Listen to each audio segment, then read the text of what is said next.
ధర్మస్థ కామ మోక్ష మార్గమే జీవన సారం, దైవ చింతతో నడిపించిది ఋషుల పావన ధ్యానం.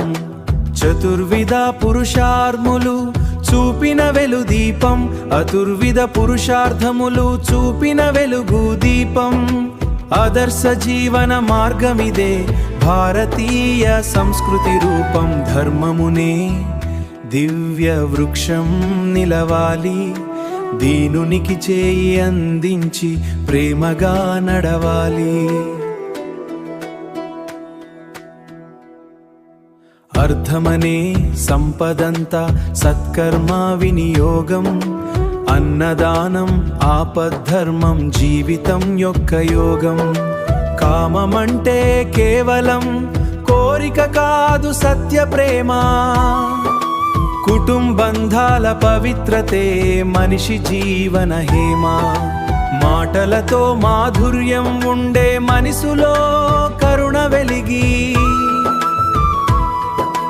మానవత్వమే మంగదీపం వెలుగులు నింపాలి.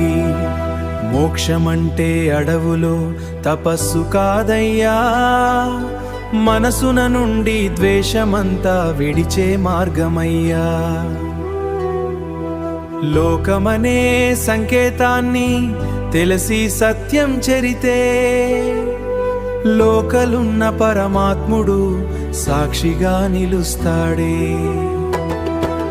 రాముడిలా నీతి పాటించి, కృష్ణుడులా జ్ఞానం పంచి, బుద్ధుడిలా శాంతి చూపి, శంకరుడై భక్తి నింపి, మహనీయుల ఆచరణలే మానవుని పుణ్యగాథ.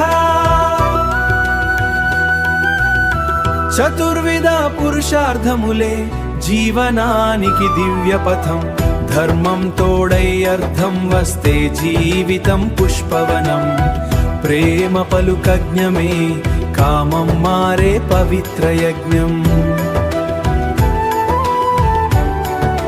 మోక్షదీపం హృదయంలో వెలిగితే భువి వైకుంఠం. భారత భూముల బాటలో నడుద్దాం మన జీవితం.